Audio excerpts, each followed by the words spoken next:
Oe le atu lau e tangata uma oi ai ua maua i le maitinga ua tinga ina mawaiwai ai le to lava o Yesu, Yesu. Le vaila aule, le vaila aule leile na. E tu puai le filemu, ie ua pua puanga. Ele ai se mai la au se mea e aonga i ai se tonga fiti e mawhai la tou te malolo umai le to lava o Yesu, o Yesu. Le vaila aule leile na. E tu puai le filemu, ie ua pua puanga. Praise God, whauta mai ua aonga, le tonga fiti a Yesu. Ua saunia mai lunga, mo e mamai ia malolo. Ole to lama o Yesu, o Yesu. Le vaila aule leile na. E tu puai le filemu, ie ua pua puanga. Le ali ie o lau fofo, matou te manana o iai. Alofa mai ia malolo, i matou uma ia olai. Ai le to lava o Yesu, Yesu. Le vaila aule leile na etu. Puai le filemu ie ua pua puanga. Le to lama o Yesu, Yesu. Le vaila aule leile na. E tu puai le filemu, ie ua pua puanga. Vi oeno mātou te malnei vai ngore afiafi, mātou te talo, whaftai lau malolonga, whaftai lau pai mai, vi ia lama lau suafa e lea unoa. Talo nei afiafi, taulanga afiafi lau whanau, mātou whasoa, nganga pa ia, o e la walo mātou taitai, nganga pa ia whaonga lau au auna, whaonga au tangata, whasoa ile manuia o lau a fio, ine iam whai o mātou whiu tai, iau whaamareanga, hallelujah, whaaleanganga i teimi umala whaatasi maia, matua whulwhainga malanga atu ala tama ala tina mana whanau i tua anga lele i atu lau a fio i lunga le ala sau le ala le mana o lo toto whaamanuia, ainga taitasi le li ie o le hallelujah, o le aingo le whatua tu o ilunga upenga ta whailango e fo istasi o yeise mai, o yeise mata upu fua ngatailo na ainga tama o e whaingo fia i mea ngolase mana onga o tangata wha mole whatua tu o le suafa o Yesu Keriso. Hallelujah. Wafo i mea uma mātou whalonga le pese mātou pese o le vaila aua ngā o le toto o Yesu Keriso. ole baila awa nga ole toto i Yesu Keriso. Ia fo ia te oele viinga. Fo ia te oele wha manu ma le wha netanga. Ona o Yesu lo mātou wali ma lo mātou whaola o mātou wole mo mātou wala au. Ona o Yesu. Praise God. Amene ma amene ma amene ia. Whatalo whatu le aingo le whatu tua, whatalo whatu fo i wompa anga. Whatalo whatu iso se tasi o anga i mai, ia mafuta mai fui whatasi mai tātou nei a fiafi. Ia le li, ono le pese le tātou pese, o le vai me o le vaila au, o le toto i Yesu Keriso, o le vaila au au ngā. O le pese le ale la mosa, ia le li. Ia ua, hallelujah. Wawa ia tu io tilo, o le pese, o upo le nei pese, se le mata ngofi. Ia le li, tātou i loa o le toto i Yesu Keriso o wha malingina mo i tātou. Mo so se tasi e whatu o tua i ate ia. E maua ia le o lai whapa. Praise God. Talo no le toto i Yesu Keriso le itu waso. Hallelujah. Praise God. Ole ala le usau mia e le atua. Mi ia le li ina i whaamamaina o e whaamamaina a tanga sala ma whaamangalo ina a tanga sala. Praise God. Ele ai se isi au wala. Pe o tātou whaalongo le pese mana i o upo le pese soro wala tu alo to mawhau le upo le pese. Le toto lava o Yesu. Le vaila au le leile na. Ne ti awhai maitus pa ia o whaalava lama e whaamalolo o le toto. O whaalava lama e le ngata ina se i maitino Keriso i tā sauai ma. Hallelujah. Sauai ano nase sauai to ai ngā. Mano nu o lona tino lo wainga. Praise God. E le whai ngofie. Foi mai perfeito Isaia. So wai te watua le limas funtolu leo tusia Isaia e whai mtatu si ta iala nei. Ma Isaia limas funtolu.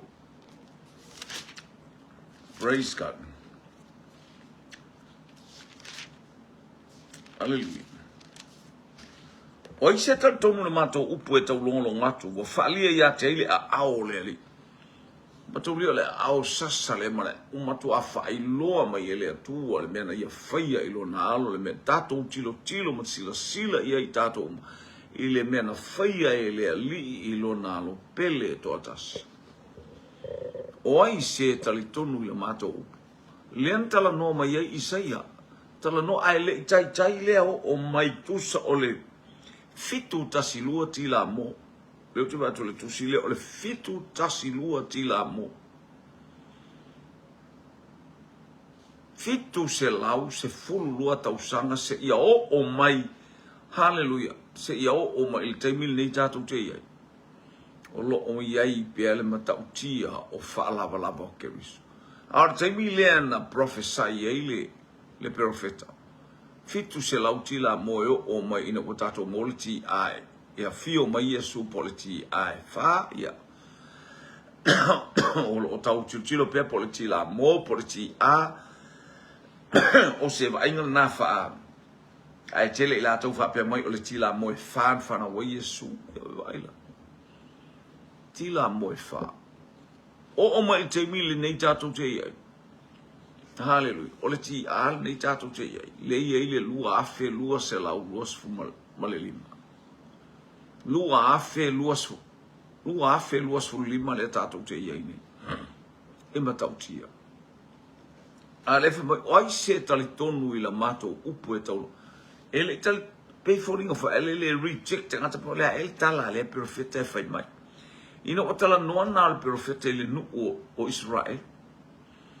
Tala noa na al profeta nga ila na fe aule o mai ia yutai. Vi ia leli.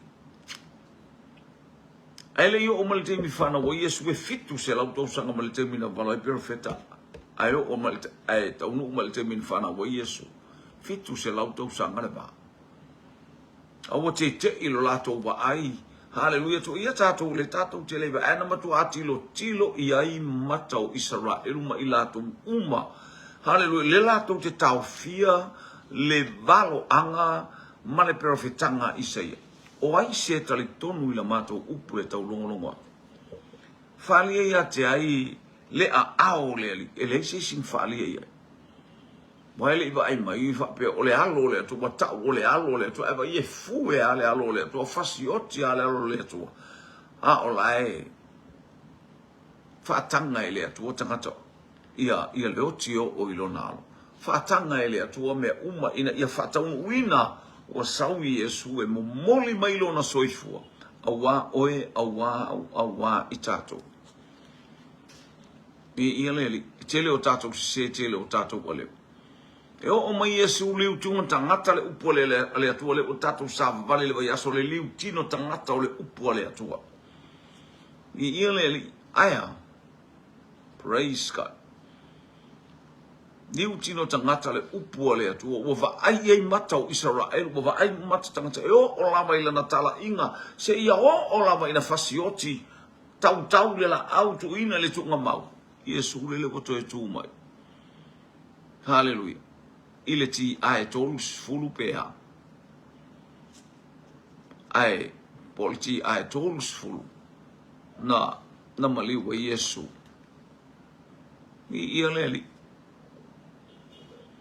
len fa mai so oi setal tonu le mato ele o tali tonu oh my ile aso na so many people they reject Jesus ale ano no io tangata le taba me le fa aftai ile atua ona o le fa o tanga le atua ba ia tu lungo upenga ta fa elangi ile ngau mai o le loto tangata o fea tu nu pa va tu initia o Saina Sri Lankas hallelujah o fea tu nu o tu nu saiton manu o asia ba ia tu nu te tele o le langi ua fo I mai tai fia se lau tangata tai fia se lau wafe tangata fo I mai e fa mauralo fo I mai e talia Yesu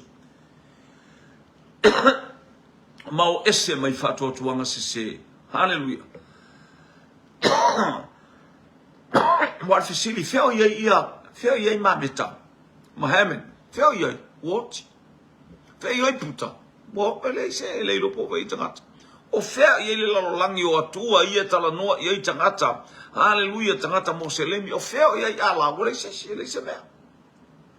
se me o fisili na fe Yesu o lo soifua e whababa o lo ato e tū mai le oti mare tunga ba to e tū ai le iastanga na pea o to e tū mai ei to e tū mai ei to e tū mai na o le tasi le tangata o to e tū mai wana o Yesu geriso lo tātou wa li ima lo tātou whaara ele le ile atua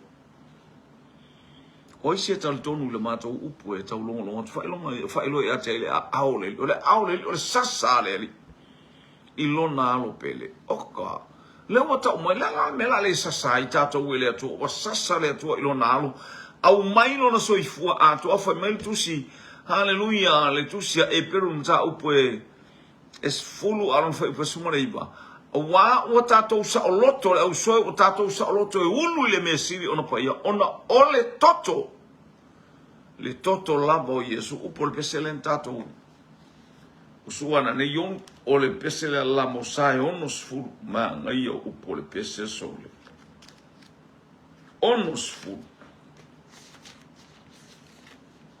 valorta le to lama o Yesu le maila aulele le na e tu puai le file mu ie ua puanga le to lama o Yesu le toto le olata o sa o loto e ulu le mesili ona pa ia ona o le toto Yesu Keriso oka o fo ina mo ilato wetalia Keriso I le loto maulano I le loto salamo le ana I le ama ma le matau le mingao I le atua talia Yesu e fai mali in faola I lo wolanga fa mo blalo tato loto I sata lo le lofto no hallelujah nena tafe ma ele toto le o te au mai ele na tupu ai o ia e pei o le tatupu iona luma e pei o le pongai le nuna umati fu mai ele se mea o le wingo le mea nuna umati le se me e ola ai Lona winga e nothing. Ili tilo tangata. Hallelujah. Praise God. Ba ia tu ele se mana ia ele se mata ngo fie le la fa longo mai ai ele au lelei pela lelei o ia ata to va ai ate ia ele ai sona mata ngo fie ina ia tato mana na o ia te ia ma ele vai tangata ia Yesu ele se me ka ko ke manga o fu ele se me mo wangi kope a o se me fa o ngan ka maiki le mafau fau le vai o tangata mafau. Hallelujah. Mosi o tangata. Hello. Eleison au lelei eleison matang fia sa moa lo uso ile tala lelei le atua mar suafa o Yesu ke ole o alea ole o sanatia. Hallelujah. Afo ben o tal no so tala kornito. Ole poto male o ole atua sanatia. O mea ele ila ngona ele loto ele iwa ai mata ele ifa longo ia talinga ai fai ele atua ia te ila to oya lofa ia te ni ele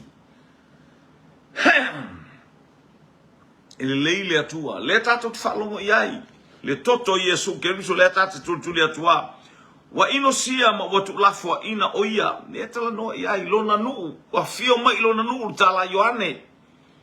Hallelujah, ana mta mua ala foi upa sumantas wa fio mai o ia lona nu te ena inosia te ena le mana o ia sei sile le foi bai ai wa fio mai o ia wa inosia ma utula fo ina o ia tangata o le tangata fa no wa masani fo I matinga yo po ako ina ki nga o le olanga atu ina tinga o atu Paulo le apostolo bai a o vai ona o malo se ti nga ma fainga tai o mai le apostolo pe nga tato mana onga leo le tu walalo ma le fe awa le tu mori a o vai ona o malo se ti nga ma fainga ta. Hallelujah. Praise God. Mo vai pule tolu hallelujah. Wa ino sia ma tu lafo ina o ia tangata tato tu lafo ina leise me hallelujah tato wa itala ya Josefa fa ngo fiona eva ai ma ia itala ya Josefa o le ata tonu ana o melea le ngo le tonu ana o Yesu le taimina ino ai o le taimio o ona uso ma Josefa ina wa fa matala le miti au saito o tu ilunga fu saito ale auso mai fo mai ai fa matala atu aya. Praise God. E musu e ifo ya Yesu. E musu e fa longo I me fa ye Yesu keriso. Ai matua ifo ya ilato. O fata uno sawa. Na matua ifo to ele. Le au forseio ma le au tusi upo. Le au satu kayo. Ele ngata ileo ilato osi taulanga sili. Lato te fai mea na. E o oso maitua fo ele sa iluma. Praise God. Ia wa va longo I tangata fo ia ele fo ia lato tala ilunga upenga te failangi ele fa alia mai lato ai lafi mai tua ole a pala ai fefe ele se tangata ole nganga le anga o satani e no fo mai tua ai ele fa alia mai ona folinga ele fa alia mai lona ingoa aisia e pala ai fa pena umale au forso yo male au tusiupu awa ilo e fa ilo atu se meo e mana tala noa ile tali tonu. Hallelujah. Pena Yesu ma Yesu sa tato le mal ala ko mele o fai ina wa pu e Yesu le pona pu e Yesu I get the money ta ma Yesu we sa ko kala fa ya sa to tala ma le manino sa to tala I me uma ko kele pu au ala me ko le o mai ya ala ko o mai ngi po pala ai ai sa wa tu satani le fa mai satani ele ai so wa no. In the name of Jesus, le suafo Yesu, mato te fetoina. Ile pule ma le mana ma ia Yesu ke riso. Mato te fetoina. Nga wenga fasa la meile te tau ma fai mai so se awala. Fa pe nga uma belea. Le fa mai tangata, hallelujah. Wa inosia matu lafo ina o ia tangata. O le tangata fa no no wa masani fo I malatinga e pese I wa alo ese mata ia te ia. Hallelujah. Wa fa lo mai kanga ka pepelo. Kanga ka leanga. Leo te fa tu le ko tafe mai taimi nei. Le ko tafe mai le wa ilo ilunga o penga ta failangi. o le tau tala ia, o le te lei o leo, o le malolosi ia, o tala ma whaupunga, e lei loa o lato ingoa, e lei loa atu o lato folinga aisea, e mumusu, e pala ai e fifefe langa lai whaman te apolo oi fe iwa pera ia le, a ua atilia ina tupu le tala le lei, o tangata, hallelujah, whalongo fo le whaupunga le, praise God. E peise i ua alo ese mata ia te ia. Wa ino sia o ia ma ua to ala tātou leman tua lava o ia. E moni wana tau ave, ua kako le makua a whai ara kala whai le upu ia Yesu. Whapena men whai ara auso o Iosefa. Nangara tala mo ia le winga tonu leo fe au nei. Leo ui ma ina el teimi o Iosefa manana miti. Wa o Iosefa ma itu ainga se fulu lua o Israel to miti ia. Lena tupu maitu aina Israel. E tala noa ngai fusi saitu, tala noa le fia ai mea lai fai e Yesu. E mara na o ye yo lato loto, oi ka fia poko fa pe o Yesu. Ta fia i lota u tala fa pe sole. Ka fia pule fa pe ka ukara ka pe le kai popole. E tutu atua i au farsai te atu lato mata ai tau tala ma ya i mata. O tau farsai o man au tu tangata pe pelo. Wa tau politia le malo le atua. Ie o atu iai. Wa pei o to nga mau. Ma na ia te ufungala au lai lunga o ma ngai singa ma le pa a kongu nga iwi ma mango lai iai. Na o iwi lai elo. Le winga o le o langa o le tangata fa pena fa folinga. Fa pena le o langa o le tangata fe alo alo fai. Leile atua. O le toto Yesu, o le vaila au leri. O le toto Yesu, o le vaila au au ngā. Me lana fai pole e luas e fai pole lima. A ua manua o ia. Ona o ata atou sori tu la fono. Lan manua ua sasa. Fa pale.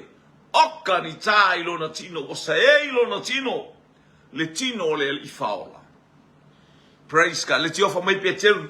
Ta vai va at fai mai Paulo mato le la bano no fole nei fale apitanga fale tato tinga ina i upu matala hallelujah le ngata le tato te la ngona yo tato tino ma asau se tala e taulo ma favo oka wa longo a tolo tino i tala tangata hallelujah le isoka oka a ua manua o ia ona o atato soli tu la fono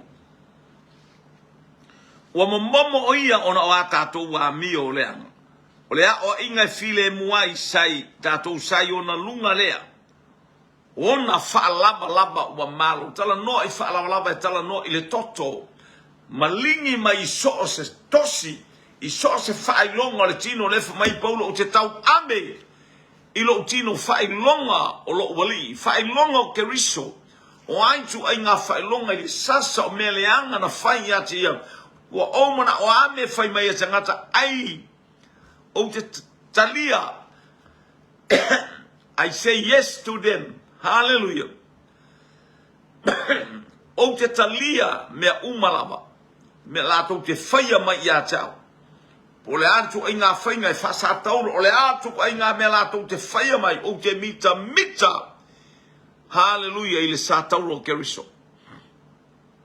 E loto e ola u whasatauro ina whatasi ma umu keriso. Vi ele le tamo le toto Yesu keriso. O le baila au le lei. Leu tatau whaalonga iona whaalaba. Hallelujah. E malo lo ai i tatou. O le a inga e file mua i tatou sai o na lunga. Le a inga lea. Ina i o tatou talia mea ti ngā tatou talia. Fai mai o tangata i tatou talia. Le fai upu mai o tangata. Talia i le suafa o Yesu Keriso. Hallelujah. Praise God. Il tala tus pa ia e pe tato wa ai tato e falongo e le upo e peru mta upo sfula al foi posu mona iba. Hallelujah. Wa tato sa loto e ulu ile me sili pa ia le so nga yes ka maka. Ngara wo staulanga ai to tasi ara staulanga e alu ile mele si si pa ia. Tasi le tausanga. E fa tasi ana alu foi taulanga e tausanga. Ai a we. Wa e ulu fale taimi uma you are free to enter the Holy of Holies, the dwelling place of our Father in heaven. Maliloto isa watatala. Already opened. Wa uman tatala Yesu Keriso me o mai la ufana wa ulufale o mai so stangata ulufale ai o telo tangata ulufale malele mingao ata talo nei talo mai wa me o matatu ke bala awa ile to pa o ilo mai aya ele o alu esea o e mai le langi tu wai le tatu aisia ele o fascina sina ina ele o telo ilo le manu malo le toto Yesu Keriso. Telo ilo le manu malo le toto lea na tai le ainga umai ai kupito so o se mea na ia ai kupito se fulu mala na o ia ai kupito ele ai ma se mea e tasi na ba ai Israel peo o ia Israel ta feto toi a toa vai o Israel. Haleluia pe na fai Mose aya na o vai ai totonu o le nuu. Haleluia sano nofo ai Israel i to tonu o kosena eleo o iai se liu toto e mangalo mea uma i le nu praise God le ata fa manu yang ale atu ei una sawaina pe fasiotia ulumatua uma ai kupito ele ai se ulu matua Israel pe afa longo lele ai afa ele ifa longo na tipi ai fo la malulo le Israel le fa longo le ustai. Haleluia la fatu facile ma moe ta lungo fa mala morta ngata ele ta oki le se abangoa mo mia le fa longo o le mana o le toto na o ese ile nu. Haleluia, ole baila awa nga, ole toto Yesu Keriso. Wa tatou mafuta ai, wa tatou loa ai, wa tatou fasili silina ai, su wafa o Yesu. Wa tatou sa oloto e ulu ile mesina pa, ele o ye kaku. Ele yo ya Israel no adeus taulanga, ai tasi tausanga. Aya, ko ngofo peke fa kwa la fanga talo mai sesi, wa ulu fale. Feta talo ile langi, wa tatala, so se tasi, afiangenga tuai. Le mafai ka karos ka apeng. Haleluia. Ele mafai na so ta istangata va pena male atua. Na o le profeta ile atua ta mo ile atua le mem ave le nu. Le nu le profeta ele va peke o va ke wa lo per mele tato ia. Tato sa loto e ulu le mesili ona pai. So stai mi at tama o utangata ngasala fa mangalo ma ia ja ai wana nei fa pe o tato ma sa loto u fale se so no u fale atua ai le o taina o ile toto le tama ma mo o Yesu Keriso e ao ona fasina sinaina i tato le toto le tama ma mo o Yesu tongiola o ngasala fa mangalo o ngasala e lo foi te o tu si le aluka hallelujah praise God. Efeso non ta upwe. Hallelujah. Efeso non ta bomo foi upwe fitu. Hallelujah. O ia foi watato mawa ile tongiola ilona toto. O le fa mangalo ina o ngasala. E tusa male alofa faula I o le alofa tuno. Le alofa faula I o lona alofa tuno. Via leli. Hallelujah. Praise God. Fa fonga mai. Mata ele ngata ina fa mangalo tongiola tato ile toto. Efeso mata upe fitu aron fai upwe. Efeso mata upu mua aron fai upwe fitu. O ia foi wa tato maua ile tongiola ilona toto. O le fa mangalo ina o anga sala.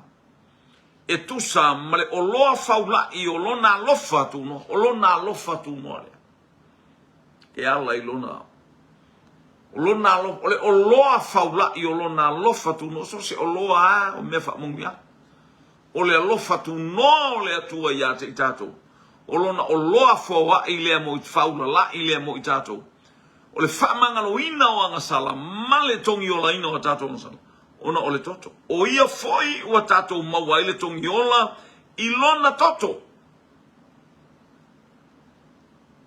Tongi ola oi. Wa fa mangalo oi le toto. Ora ta mai mamoe oi Yesu Keriso. Ia leli. Deu tato fa longo le tala, pe tato fa longo fo i le winga. Hallelujah. Olo fale le mesisili ona pa ia. Ona o le toto. Te le so na anu le mesisili ona pa ia. Te le so na enta inga le atua. Ke fiu e vala au le atua e fuli mai papatua o le atua. Ele e ino le atua e lo tato atu aya. Ele o ta ina i tato le toto. Aso si kaimia e mo atua ila utalawa e me ola e mua atua. Tilo sila mai le toto. O le talia e oe ke riso e fai mali ima faola. Fa tua o lo talo utangata lilo i le toto o ta mai mamoe. Fa fofonga mai le atua i a tato tuta. That is how you're free to enter the Holy of Holies. Sa o loto e ulu i le mesili o na paia. Ona o le toto i Yesu Keriso. Roma mata upu e lima. Roma e lima. Arono fai upu e val. Roma e lima fai upu e val. Ule atala noa ai ile ami o tonu. Tato wami o tonu e pispisia e pe ole i ole ma. Aya. Ai se fa fonga mai fo ile lima ile mta upu e. E lima fai upu e val. A ua faali tino mai ele atua lona lava alofa ia te itato. Ina ua maliu ke riso masuyo itato. A o tato wanga sala pea. Fai upurola le iwa. O le nei ua ta uami o tonuina nei itato wi lona toto. E le faola ina ea itato e ia isea i lona tosa. Ile tosa isea. Ua ta uami o tonuina itato wi le toto. Amene. Fai upu e valu le fapea mai. A ua faali tino mai le alofa tu noa o le atua. Ina ua maliu ke riso. Le ale wingo le maliu. Fa'alama au ke riso i lungo le sataro ina ia ola oi ia ola. Hallelujah. Ilona toto pa ia. Fa'amangalo ina i tato vi ia leli.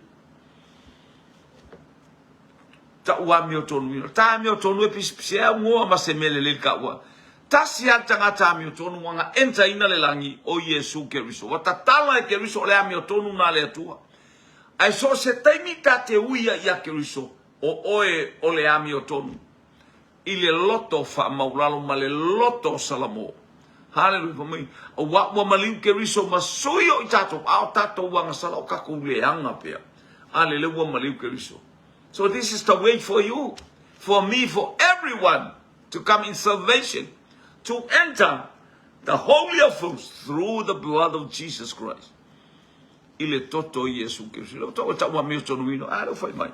So fa fonga mai le fai mai. O le toto o Yesu Keriso ua ta ua mi o tonu ina i tato. I ia le ali. Ele lei le atua. Tava ia tu le Ioane, mo le Ioane alon ta upue. Mua le Ioane alon ta upu mua. Hallelujah, alon fai upue fitu ma le iwa, fitu anga i le iwa.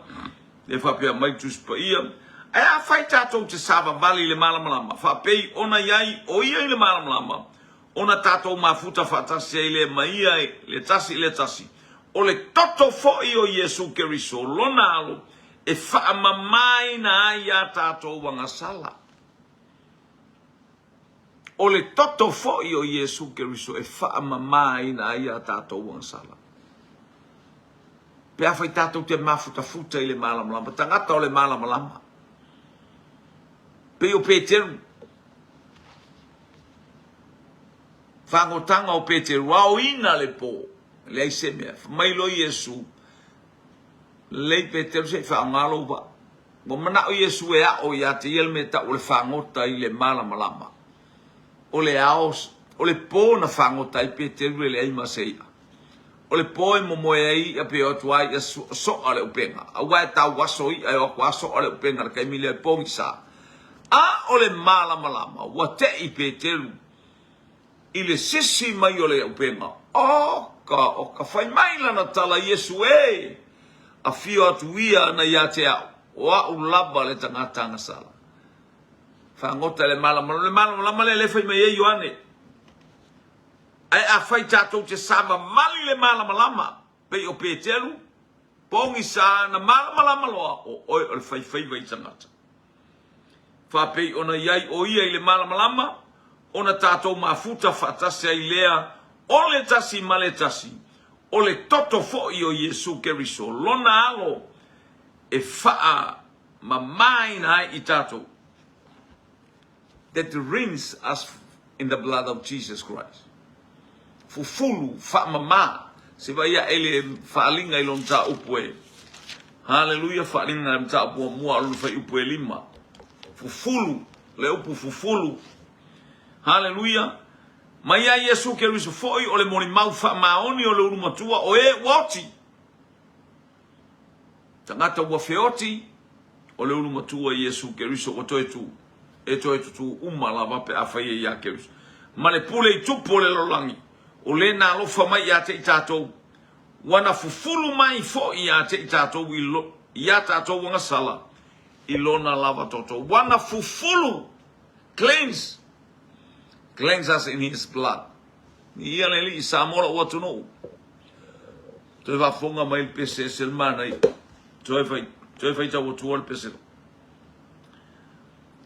owe le atula ue tangata uma oiai le talno ia tatou kakaka uma ua maua i le mai tinga ua tinga ina ma bai elenga yoi wako inga me e bai ki nga ya ke oi lea ua maua i le mai tinga wa ku orki ki ku me alisi ainga e ika yai a alisi me ainga fa ya alo ki nga lo va ku kupua la ainga manga wa ke fia silia oi kai mi uma e ke fai mai ya o lau fanga o lau fanga a me nga ki nga maua i oi le mai tinga fai mai lo le tale le to lava o Yesu. What a blood of Jesus. Le baila aulele. Le baila aulele le na. Blood of Jesus. Toto Yesu. E tu puai le filemu. Ie uapua puanga.